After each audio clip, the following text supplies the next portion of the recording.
MLC కవిత దూకుడు పెంచింది. ఇవాళ సాయంత్రం తెలంగాణ జాగృతి నూతన కార్యాలయాన్ని ప్రారంభించనున్నారు ఎమ్మెల్సీ కవిత. అయితే తన ఇంటి సమీపంలోనే కొత్త ఆఫీస్ ప్రారంభించనున్నారు. అనంతరం కవిత మీడియాతో మాట్లాడనున్నారు. దీని మీద మరింత సమాచారం మా ప్రతినిధి జగన్ అందిస్తారు.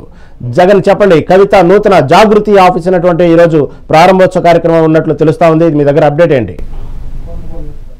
ఇటు ఏదైతే లీక్ తర్వాత ఇటు కవిత దూకుడు పెంచినట్టుగా కూడా కనిపిస్తుంది. ఇటు బీఆర్ఎస్ పార్టీకి సంబంధించినటువంటి నాయకులందరినీ కూడా కొంత చురకలు పెట్టేలా కూడా మాట్లాడుతున్నారు. కేసీఆర్ కు నోటీసులు ఇస్తే ఒక్క నాయకుడు కూడా స్పందించడం లేదు. కేసీఆర్ అంటే పార్టీని తెలంగాణ రాష్ట్రాన్ని సాధించినటువంటి నేత, ఇటు బీఆర్ఎస్ పార్టీ టీఆర్ఎస్ పార్టీని తెలంగాణ రాష్ట్రంలోనే అత్యున్నత పార్టీగా నిలబెట్టినటువంటి ఒక నేతకు నోటీసులు ఇస్తే పార్టీకి సంబంధించినటువంటి నాయకులు ఎందుకు స్పందించడం లేదు అంటూ ఘాటు విమర్శలు చేసిన కవిత ఇంకో స్టెప్ ముందుకు వేసి తాను ఇప్పుడు జాగృతి ఆధ్వర్యంలో కార్యక్రమాలు నిర్వహిస్తాను, వచ్చే నెల 4వ తేదీన తను ఏదైతే ధర్నా చౌక్ లో ధర్నా కూడా చేపడతాను, నిరసన ధర్నా కూడా చేపడతాను అంటూ కూడా ప్రకటన చేసింది. దాంతో పాటు ఈ రోజు 4 గంటలకు తన నివాసం పక్కన ఇటు జాగృతికి సంబంధించిన నూతన కార్యాలయాన్ని ఏర్పాటు చేయాలని, ఇంతకుముందు అశోక్ నగర్ నుంచి ఆ కార్యాలయం యొక్క కార్యకలాపాలు జరగగా అక్కడి నుండి షిఫ్ట్ చేసి తన ఇంటి పక్కకే కూడా ఏదైతే కార్యాలయంలో కార్యక్రమాలు నిర్వహించేందుకు ఇటు కార్యాలయాన్ని కూడా ప్రారంభించనున్నారు కవిత. అంటే గతం ఏదైతే ఈ 2-3 రోజులుగా ఇటు కవిత ఇంటి దగ్గర ఉన్నటువంటి పరిణామాలను చూస్తున్నటువంటి నేపథ్యంలో ఇంటి పక్కనే కొత్తగా ఒక కార్యాలయాన్ని ఏర్పాటు చేసి దానిలో కొత్త ఫర్నిచర్ వస్తున్న నేపథ్యంలో చుట్టుపక్కల కానీ అక్కడ ఉన్నటువంటి జాగృతికి సంబంధించిన నేతలు కొత్త పార్టీ పెడుతుందేమో అన్నటువంటి ప్రచారం కూడా కొంత జరిగిన నేపథ్యంలో దాన్ని ఇప్పుడు జాగృతికి సంబంధించినటువంటి కార్యాలయాన్ని ఏర్పాటు చేయనున్నారు కవిత. అంటే దీని ద్వారా ఇటు బీజేపీకి కానీ ఇటు రాష్ట్రంలో ఉన్నటువంటి ప్రజలకు ఇటు జాగృతికి సంబంధించిన కార్యకర్తలకు కానీ తాను అంటే దేనికి తగ్గేది లేదు, ఇటు ముందుకు వెళ్తానే ఉంటా, ఎటువంటి పరిస్థితులు ఎదురైనా సరే ఇటు కేసీఆర్ యొక్క అస్తిత్వాన్ని ఇటు బీఆర్ఎస్ పార్టీ యొక్క అస్తిత్వాన్ని కాపాడేందుకు ముందుకు వెళ్తానంటూ వ్యాఖ్యలు చేస్తున్నట్టు కవిత. కానీ బీఆర్ఎస్ కు ఇటు బీఆర్ఎస్ పార్టీకి కాకుండా ఇటు పార్టీతో సంబంధం లేకుండా జాగృతి పేరు మీద ఇటు కార్యక్రమాలు ఏదైతే ఎక్కువగా చేస్తున్నటువంటి నేపథ్యంలో కవిత కొత్త పార్టీని ఏదైతే ఏర్పాటు చేసేటువంటి సూచనలు మనకు ఎక్కువగా కనపడుతున్నాయి. ఎందుకంటే ఇన్ని రోజులుగా ఇటు కవిత సుడిగాలి పర్యటనలు అయితేనేమండి, ఇటు జిల్లాల వ్యాప్తంగా కూడా పర్యటనలు చేయడము, అక్కడ జిల్లా వ్యాప్తంగా ఉన్నటువంటి ఎక్కడికి వెళ్ళినా కూడా ఇటు ప్రధానంగా ఇటు 2 పార్టీలపై ఇటు అధికారంలో ఉన్నటువంటి రాష్ట్రంలో అధికారంలో ఉన్నటువంటి కాంగ్రెస్ పై, అటు కేంద్రంలో అధికారంలో ఉన్నటువంటి బీజేపీపై విమర్శనాస్త్రాలు గుప్పిస్తూ అటు తనదైన శైలిలో తన తండ్రిని ఒక్క మాట కూడా అనకుండా అటు తన తండ్రి దేవుడు అంటూ కూడా సంబోధించుకుంటూ తన తండ్రి గొప్ప నాయకుడు, తెలంగాణ రాష్ట్రానికి జాతి పిత అంటూ అటువంటి వ్యాఖ్యలు చేసుకుంటూ తండ్రిని ఇటు డిఫెండ్ చేసుకుంటూ ఏ కాళేశ్వరం సంబంధించిన నోటీసులో డిఫెండ్ చేసుకుంటూ బీఆర్ఎస్ ఉన్న మిగతా నాయకుల్ని అదే విధంగా అటు దూషిస్తూ బీజేపీలో కలిపే కుట్ర చేస్తున్నారంటూ కూడా ఇటు బీజేపీకి సంబంధించి ఏదైతే బీఆర్ఎస్ సంబంధించినటువంటి నాయకుల్ని దూషిస్తూ అట్ ద సేమ్ టైంలో అటు తండ్రిని మాత్రము పొగుడుతూ తండ్రిని మాత్రము గొప్ప నాయకుడు అంటూ అటు ఆకాశానికి ఎదుగుతున్న సమయంలో తన తండ్రి యొక్క ఆశీస్సులు కావాలి అంటే ఇప్పుడు ఒకవేళ కొత్త పార్టీ పెట్టినప్పటికీ కూడా ఇటు తెలంగాణ రాష్ట్రంలో తన తండ్రి ఆశీస్సులు లేకుండా పార్టీ మనగడ ఉండే పరిస్థితి లేదు. కారణంగా తన తండ్రిని ఆకాశం అంతా పైనకెత్తు తెలంగాణ సమాజంలో తన తండ్రి కూతురున్నాడు, తన తండ్రి యొక్క వారసత్వం తానే పంచుకుంటున్నాను అంటూ కూడా, అంటే తన తండ్రిని ఆకాశం ఎత్తడంలో ఆంతర్యం ఏంటి, ఇటు తన తండ్రి యొక్క వారసత్వం తనదే, తన తండ్రి కోసం కష్టపడే వ్యక్తిని తానే, అంటే తన తండ్రి యొక్క ఆశయాలను రేపు ముందుగా ఇటు రాష్ట్రంలో తీసుకెళ్లే వ్యక్తి తానే అంటూ కూడా ఇటు ఏదైతే తెలంగాణ సమాజానికి ఎక్స్పోజ్ చేసే ప్రయత్నం కూడా కవిస్తుంది. దాంట్లో భాగంగానే ఇప్పుడు కొత్తగా ఇటు ఈ ఏదైతే జాగృతి కార్యాలయం ఏదైతే ఉందో ఆ కార్యాలయాన్ని తన ఇంటి పక్కనే కూడా చేర్చుకోవడం, అంటే ఇటు దీని ద్వారా ఇటు జాగృతి ద్వారా తొందరగా ఏదైతే ఇటు దీనికి సంబంధించి పార్టీకి సంబంధించిన కార్యకలాపాలు అంటే దాని ద్వారా ప్రజల్లోకి వెళ్లేందుకు కూడా కవిత యోచిస్తున్నట్లు తెలుస్తుంది.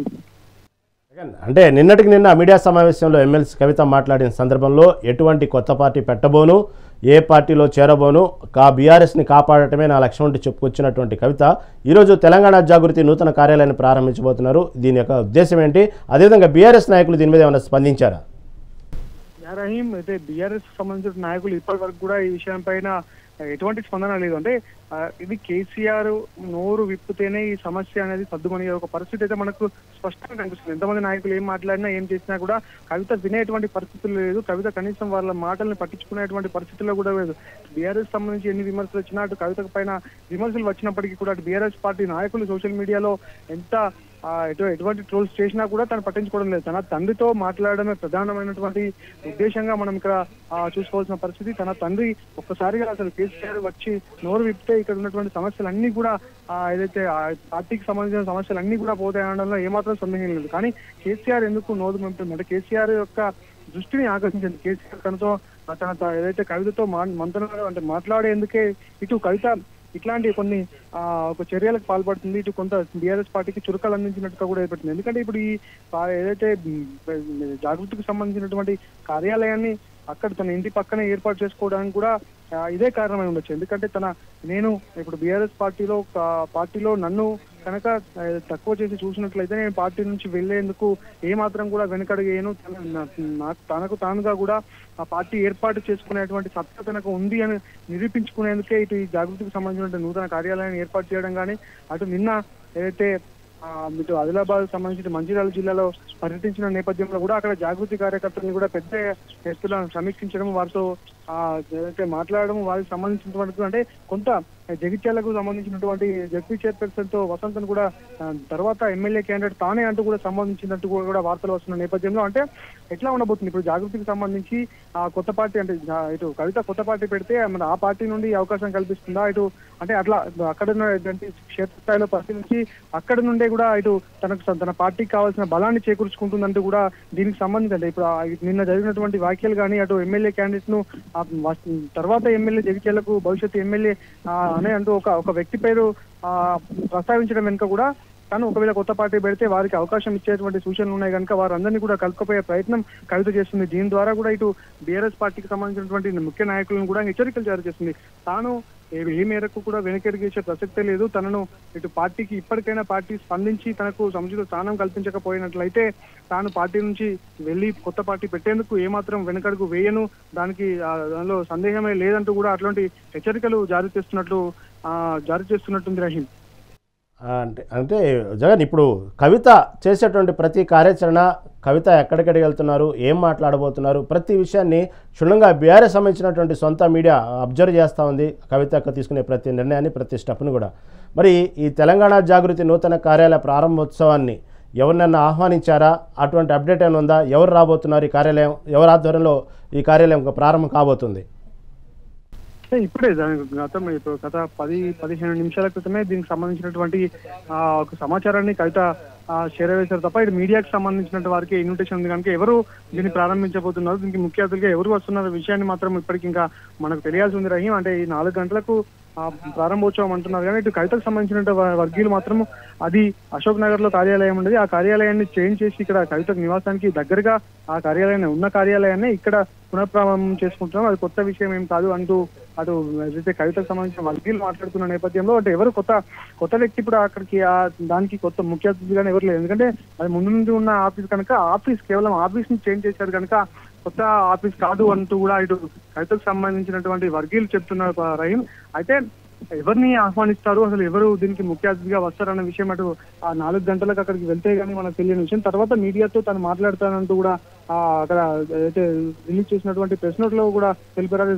ఇప్పుడు ఆ సభ ద్వారా ఎక్కడైతే ఆ కార్యాలయము ఏర్పాటు చేసిన తర్వాత దాని ప్రారంభోత్సవం తర్వాత ఏం మాట్లాడతారు కవిత మీడియా ముందుకు వచ్చి ఒకటైతే క్లియర్ గా 4వ తేదీన తన తండ్రికి వచ్చిన నోటీసుల పైన తను ధర్నా చౌక్ లో ధర్నా చేస్తానన్న మాత్రం అదొకటైతే క్లియర్ గా తన తండ్రిని మాత్రం ఈ ఒక్క విషయంలో కూడా ఏ ఒక్కసారి కూడా తన తండ్రిని ఆకాశం పైకి ఆకాశం అంతా ఎత్తులో చూపెడుతున్నటువంటి కవిత ఎట్ ద సేమ్ టైం వాళ్ళకి సంబంధించిన బీఆర్ఎస్ పార్టీకి సంబంధించినటువంటి ముఖ్య నేతల్ని తక్కువ చేసి అంటే ముఖ్య నేతలే ఇటు పార్టీలో కోవట్లు పార్టీకి సంబంధించిన దయ్యాలు అంటూ కూడా సంబంధించినటువంటి నేపథ్యంలో ఆ ముఖ్య నేతలే దయ్యాలు అని మనం అర్థం చేసుకోవాల్సినటువంటి పరిస్థితి కూడా ఏర్పడుతుంది. ఎందుకంటే ఏ విషయము కవిత ఎక్కడ మీడియాతో మాట్లాడినా ఎక్కడ మీడియాతో మాట్లాడాల్సి వచ్చినా చిట్చాట్ మాట్లాడినా కానీ తన తండ్రి మాత్రము దైవ సమానుడు, తన తండ్రి దైవం అంటూ ఆకాశానికి ఎత్తేస్తున్నారు కవిత.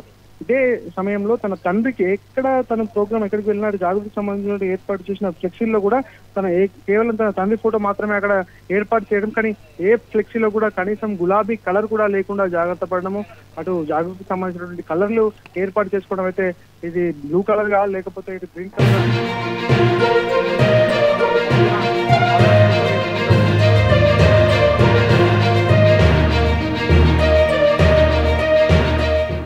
తన తండ్రి ఉన్నటువంటి సపోర్ట్ తనకు కావాలంటూ కూడా ఇటు కవిత కోరుతుందని మనకు స్పష్టంగా అర్థమవుతుంది. Great, thank you Jagan, thank you for update.